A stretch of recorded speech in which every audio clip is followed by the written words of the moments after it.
Okay, my name's Jesus Romo, and I'm doing my book report on Man Searching for Meaning. This book is by Viktor Frankl. It was published in 1946 in Vienna, Austria, and 1959 here in the US for the English version. Frankl was originally an Austrian Holocaust survivor, neurologist, and psychiatrist. He was the founder of logotherapy and mini-centered school of psychotherapy, considered the third Viennese school of psychotherapy. Logotherapy is part of the theories of existential and humanistic psychology. So now to get to like the real deep part of this, right? So an overview of the book. The book was definitely interesting and intriguing to read. It opens up in depth about the experience of this man in a concentration camp and moving in between concentration camps, and just how people adjust to the idea and how the survivors really survived. This book was really interesting because it gives like a more information on how people really acted that you wouldn't normally get from reading your textbook or anything else really, because it's coming from a psychologist. He was a psychologist before coming into the camp, so he just thought of every single way and how people are just acting and their behaviors and their emotions. So he was just processing all this because right before he wrote this book, I mean, right before he came into a concentration camp, he was trying to write this book, which is the second part of this book. This book is split up in two pieces. The first part being just a concentration camp and everything he remembers and everything he lived through and everything he noticed of people. And the second half is just talking about logotherapy. So logotherapy was basically this idea where everything you do is motivated by the meaning of your life. So, uh, but everyone has their own meaning of life. Not there isn't one set example or one set meaning for everyone. Everyone just experiences life differently. Everyone has their own different trials and tribulations to go through in order to get to that point. And using logotherapy, it just it helps the person just deal with their own emotions and their behaviors on their own by comparing it to what they actually find meaningful in their life. It's very interesting. It goes into real depth on how he dealt with different patients and all this and different examples here in his book. It's a very cool thing. Let's see. Frankl talks about how much your attitude and your own values affect your outcome in life, especially in circumstances like in concentration camps. One example is uh, people would trade in cigarettes, but they weren't allowed to smoke. Only the Gestapo and everyone else was allowed to, because if it did smoke, they would pretty much be beaten or just sentenced to death.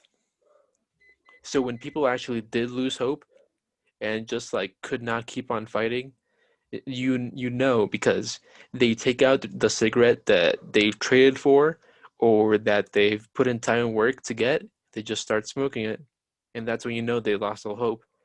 And generally within a couple of days they just pass away because they wouldn't have that motivation, that hope in their system, that attitude that, oh, I'm gonna get out of this, I'm gonna survive, I'm gonna do all this afterwards.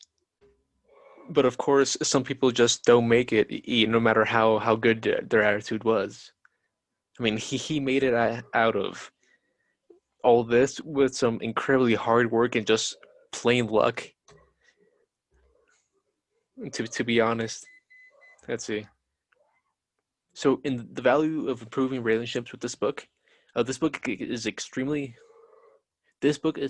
helpful for having a strong relationship with yourself primarily and more than other people.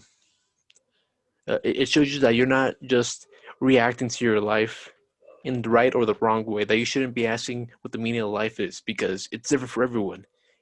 There isn't one set goal for everyone. Reading through this book brought me peace with how I think about things.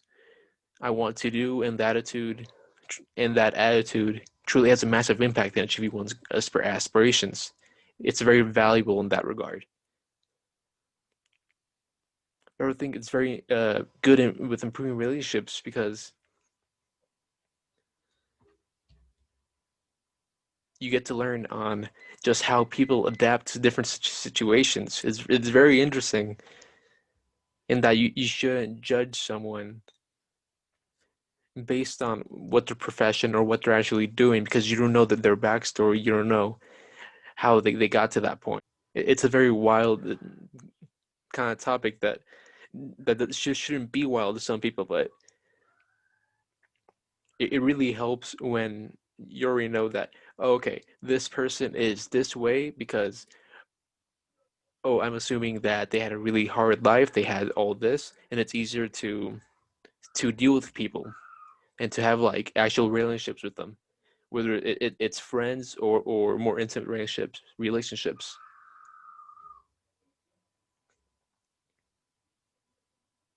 Cool. I'd honestly review this 4 out of 5. It was a great book. If you're interested in World War II concentration camps and all that kind of area, it's very interesting. It's such a wild thing to think about because you get to learn things more from the perspective of the prisoner and different things that you never get to hear in history books per se, as well as like the many exceptions that, oh, not every technically Nazi was terrible, as in like their actions towards the prisoners. They were actually good Gestapos that didn't beat anyone. If that's a measure to, be good or bad, but that good or bad is very much on a spectrum. No one's just like full on evil and no one's full on good. There was the mix between prisoners that were good and generally right out bad, and same thing with the Nazis and the Gestapo, the guards, all that. I'd really recommend this book. Cool. Thank you for listening. Good night.